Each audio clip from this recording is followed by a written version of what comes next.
अस्सलाम वालेकुम friends, welcome to my channel lecture times. आज का सेशन बहुत इम्पोर्टेंट सेशन है। This sessions is for ETEA students, MD students, NTS, CSS, PCS, PMS, GRE, set 1 and 2 and ECAT, and especially for lecturers, subject specialists, educators and GATE candidates. So आज का जो session है उसमें हम discuss करेंगे units के बारे में, units and system of units के बारे में। हम थोड़ा सा उसमें कंपैरिजन भी करेंगे। जो 4 सिस्टम ऑफ यूनिट्स हैं, SI system, FPS system, MKS system and CGS system. Friends, सबसे पहले हम स्टार्ट करते हैं the the important thing about the unit of a physical quantity. Unit of physical quantity, मैं इसकी डेफिनेशन में नहीं जाना चाहता, इसकी डेप्थ में नहीं जाना चाहता, और इसी तरह फिर basic unit, best units and derived units के बारे में नहीं जाना चाहता। आप अच्छी तरह जानते हैं। एक बात जो है वो मैं यहाँ पर कहना ज़रूरी समझता हूँ कि यूनिट, किसी भी क्वांटिटी का जब हम यूनिट लेंगे तो यूनिट की प्रॉपर्टी क्या होनी चाहिए, और ये प्रॉपर्टी जो है हम कहते हैं कि आइडियली कैसी होनी चाहिए। सो इसकी 2 प्रॉपर्टीज़ होनी चाहिए ideally. 1, it should be accessible, and second, it must be invariable. आपके पास एमसीक्यूज में ये क्वेश्चंस आ सकता है कि how should be a unit, और what should be the properties of units, what should be the characteristic of unit of a physical quantity.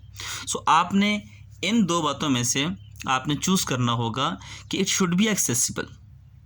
Accessible mean कि हर इंसान की all over the globe, across the globe, वो सब की पहुंच में हो, सबको उसकी एक्सेस हो, राइट।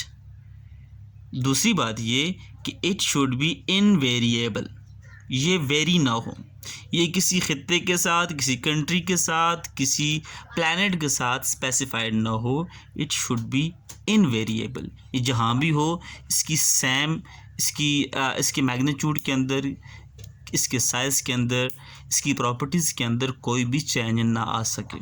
सो इसीलिए साइंटिस्ट कंटिन्यूसली इस बात के ऊपर रिसर्च कर रहे हैं कि यूनिट्स वक्त के साथ हम चेंज करते हैं, उनको डिफ़ाइन करते हैं, उनको स्पेसिफाई करते हैं, ताकि मेजरमेंट के अंदर कोई चेंज ना आए। You know that physics is also called the science of measurements. अगर हमारी मेजरमेंट्स में करेक्शन होगी, वो इनकरेक्ट नहीं होंगी, सो हमारी ऑब्जर्वेशन, हमारे एक्सपेरिमेंट्स जो हैं वो ज़रूर सक्सेसफुल होंगे। सो ये पहली बात तो थी यूनिट्स के बारे में, यूनिट क्या होना चाहिए, कैसे होना चाहिए। सेकंड हम चलते हैं, आपका मैं टाइम ज़्यादा ज़ाया नहीं करता, सेकंड हम चलते हैं सिस्टम ऑफ यूनिट्स की जानिब, और इसके अंदर मैंने कुछ ऐसी बातें मैं लाया हूँ जो आप इससे पहले हो सकता है नहीं जानते थे, और इसी के बारे में बहुत सारे एमसीक्यूज़, आप जो भी बुक उठा के देख लेंगे, जिस लेवल की उठा के देख लेंगे, आपको वहाँ पर कंफ्यूज करने के लिए बहुत सारे यूनिट्स का कंपैरिजन आपको दिया होता है, बहुत सारे न्यू यूनिट्स डाले होते हैं। तो हम देखते हैं कि वो यूनिट्स क्या होते हैं। You know that there are 4 system of units: MKS system, CGS system, FPS system and SI system। अच्छा, ये बात सबसे पहले माइंड में रखिएगा। देखिए, मैंने 3 टेबल बनाए, मैंने कंबाइन किया है SI system and MKS system को। SI and MKS, SI mean system international and MKS metre, kilogram and second system. मैंने इन दोनों को कंबाइन किया है। आप इसकी बात अच्छी तरह समझ चुके होंगे, क्योंकि MKS system and SI system दोनों सेम सिस्टम है। क्यों कि SI सिस्टम में भी क्या होता है, लेंथ का यूनिट मीटर, मैस का किलोग्राम एंड टाइम का सेकंड, और MKS सिस्टम में भी यही सेम यूनिट्स होते हैं। सो दैट्स वाई हम इन दोनों यूनिट्स को कंबाइन कर लेते हैं, हम इनकी अलग क्लास नहीं बनाते। दूसरा हमारे पास है FPS सिस्टम, और उसका दूसरा नाम ब्रिटिश इंजीनियरिंग सिस्टम भी होता है, और इसका एक जो नाम है आपने इससे पहले नहीं सुना होगा, हम उसको US कॉमन और US वर्जन भी कहते हैं। क्यों कि जो ब्रिटिश इंजीनियरिंग सिस्टम था, इसके 2 वर्जन बन गए, एक US एंड एक ब्रिटिश। अब ब्रिटेन के अंदर ये इतने ज़्यादा कॉमनली यूज़ नहीं होते, बट US में ये कॉमनली यूज़ होते हैं, राइट। उसके बाद बात है CGS सिस्टम की, mean centimetre gram second system. अब देखें आप, चूंकि इनके नाम से ये सारी बातें ज़ाहिर हैं। अब जैसे हम बात करते हैं MCAS सिस्टम और SI सिस्टम की बात करते हैं, तो यहाँ पर आप अच्छी तरह जानते हैं कि यहाँ पर पहली बात आ जाती है लेंथ की बात, फिर मैस की बात, फिर टाइम की बात आ जाती है। ठीक है, इसके अंदर भी देखें ये पहले लेंथ है, फुट की बात आ गई, और उसके बाद फिर बात आ गई मैस की बात, उसके बाद किसकी बात है, टाइम की बात है। उसी तरह यहाँ भी पहले लेंथ की बात है, फिर मैस की बात और टाइम की बात है। तो ये बात अब अच्छी तरह आप जानते हैं। अब मैंने क्या आपको बात बतानी है, मैंने यहाँ पर कुछ कॉमन यूनिट्स इन 3 सिस्टम के, जो मैंने इनकी 3 क्लासेस बनाई हैं, वो यहाँ पर मैंने लिए हैं। जैसे length, mass, time, force, energy, power, work, ये वो यूनिट्स हैं जो मोस्ट कॉमनली यूज़ होते हैं। आप ये इतराज़ भी कर सकते हैं, ये क्वेश्चन उठा सकते हैं कि सर आपने इतने यूनिट्स, बहुत कम यूनिट्स लिए हैं, और हालांकि मैंने बेसिक यूनिट्स नहीं लिए सबके, क्योंकि वो बहुत कम्प्लेक्स बन जाता है। मैंने सिर्फ यहाँ पर वही क्वांटिटीज़ ली हैं, फिजिकल क्वांटिटीज़ ली हैं जो मोस्टली यूज़ होती हैं, जो MCQs में मोस्टली यूज़ होती हैं। मैंने जस्ट वो क्वांटिटीज़ ली हैं। सो लेंथ लिया है, मैस, टाइम, ये तो बेसिक आ गई। फिर फोर्स, एनर्जी, पावर, वर्क, ये कॉमनली, क्योंकि ये सारे डिराइव्ड यूनिट्स हैं। ये जो 4 यूनिट्स हैं, these are derived units, derived quantities, derived physical quantities, and उनके यूनिट जो है वो डिराइव्ड यूनिट बनते हैं। राइट। सो हम इनकी बात करेंगे। फर्स्ट 3 तो आपको इंतहाई आपको क्लियर आपको होंगे। कुछ बातें उसमें हम मज़ीद में कुछ डिस्कस भी करूँगा, कुछ डिबेटेबल भी हैं, आप इनके ऊपर सोच सकते हैं और डिस्कस कर सकते हैं। First thing, length, mass, time. Length की यूनिट ऐसे सिस्टम में मीटर, किलोग्राम मैस की, और टाइम की यूनिट सेकंड होती है। In the same way FPS system में लेंथ का यूनिट फुट होता है, और मैस का यूनिट यहाँ पर दिस इज़ द डिबेटेबल, और आप इसके ऊपर रिसर्च भी कर सकते हैं। मैं ये नहीं कहता है कि मैं बिल्कुल करेक्ट बात कर रहा हूँ, but according to my research, जो मैंने रिसर्च की है काफ़ी टाइम लगाकर, वहाँ पर आप देखें, यहाँ पर हमारे यहाँ एक कंसेप्ट पाया जाता है कि pound is a unit of mass, जिसको हम LB से डिनोट करते हैं, but this is not correct. Pound specially जो हम इसको यूज़ जो करते हैं, हम इसको, this is a unit of weight, not mass. हम इसको वेट की यूनिट लेते हैं, राइट स्टूडेंट्स। और इसलिए हम कहते हैं कि ये this is not the unit of mass, this is the unit of weight, and you know that weight is force. हम कह सकते हैं this is the unit of force. तो अब फिर क्वेश्चन राइज होगा कि मैस की एग्जैक्ट यूनिट कौन सी होती है, तो वो यूनिट होती है स्लग, SLUG, स्लग होती है।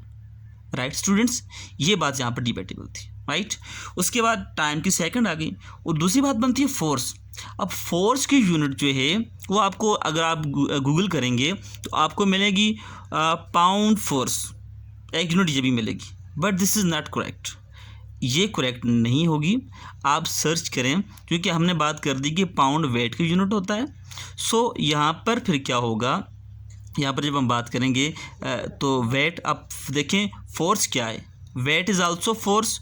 सो फोर्स की यूनिट पे फिर क्या होगी, वो पाउंड होगी। राइट। तो अब आपने यहाँ से ये कॉन्सेप्ट माइंड में रखना है कि मैस की यूनिट पाउंड नहीं होती, it is slug, and force की यूनिट क्या होगी, वो पाउंड होगी।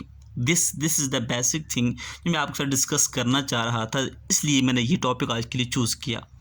उसके बाद बात है, इसी तरह बात करें एनर्जी की बात। अब यू नो दैट एनर्जी क्या होती है, एनर्जी हमारे पास वर्क होता है, और वर्क क्या होता है, W is equal to force into distance और डिस्प्लेसमेंट। अब देखिए फोर्स की बात है, तो फोर्स की यूनिट हमने पता चल गया पाउंड है, तो इसी तरह डिस्टेंस की बात हम करेंगे तो पाउंड इंटू फुट बन जाएगा। राइट। और बाकी इसी तरह पावर की बात है। अब पावर क्या होता है, पावर जो होता है वो W बाय T होता है। राइट। अब इसी तरह W क्या होता है आपके पास, वो वर्क इंटू आपके पास होता है F इंटू डी होता है, FD/T करेंगे तो आपके पास क्या बन जाएगा, ये FD/T जब करेंगे आप, आपके पास क्या बन जाएगा, ये आपके पास बन जाएगा जी फुट। जब हम बात करेंगे यहाँ पर पाउंड की बात करेंगे, पाउंड फुट और फुट पाउंड ओवर सेकंड की बात आ जाएगी। इसी तरह फिर यहाँ पर अलग जब हम वर्क की बात करेंगे हम, तो वर्क हमारे पास क्या बन जाएगा, वर्क चूँकि एफ डी होता है हमारे पास, तो क्या बन जाएगा वो हमारे पास बन जाएगा पाउंड इंटू फुट की बात बन जाएगी। राइट स्टूडेंट्स, सो ये बात तो इस सिस्टम की थी। थर्ड जो बात हम करेंगे सीजीएस सिस्टम की। सीजीएस सिस्टम में क्या होगा, जैसे देखें पहली 3 यूनिट तो वो सेंटीमीटर, लेंथ की सेंटीमीटर, मैथ्स की ग्राम एंड टाइम की सेकंड। अच्छा फोर्थ पे हम करते हैं, फोर्थ जो हमारे पास फोर्स है। अब फोर्स की यूनिट यहाँ पर डायन होगी। राइट, इसका यूनिट क्या होगा, डायन, DYNE, डायन। ये बात अपने माइंड में रख लेनी है। और उसके बाद जो अगली बात है एनर्जी। एनर्जी जो होगी, अब एनर्जी क्या होता है, वर्क होता है। एनर्जी इज अ वर्क, और you know work is equal to F into d. अब F यहाँ पर क्या होगा, F की यूनिट यहाँ पर हमने बात कर ली डायन, और D हमारे पास क्या होता है, सेंटीमीटर में चूंकि होता है सेंटीमीटर। तो इस चीज़ को हम क्या बोलते हैं, इसको अर्ग बोलते हैं। क्या बोलते हैं हम इसको अर्ग बोलते हैं। एनर्जी जो होगी उसका यूनिट क्या होगा, अर्ग होगा। और इसी तरह फिर जो है ना इससे जो नीचे 2 यूनिट्स है वो उससे डिराइव्ड की हुई है। राइट स्टूडेंट्स, तो हमने आज जो बेसिक बातें जो की वो मैं उसको एक बार फिर उनको रिवाइज कर देता हूँ। जो बेसिक बातें जो आज आपके लिए मैं भी न्यू बातें हों। फर्स्ट थिंग वाज स्लग, फिर उसके बाद पाउंड, उसके बाद third thing was dyne, and fourth thing was erg. Right students, और यहाँ पर फिर रिपीट करता चलो मैं कि स्लग क्या है, slug is the unit of mass an FPS system, and a pound is the unit of force in FPS system. And what is dyne? Dyne is the unit of force in CGS system. ये किस में है, ये CGS में, और ये दोनों किस में थी, ये FPS सिस्टम में थी। राइट, और इसी तरह अर्ग क्या है, अर्ग is unit of energy and work. Energy and work, energy क्योंकि एनर्जी और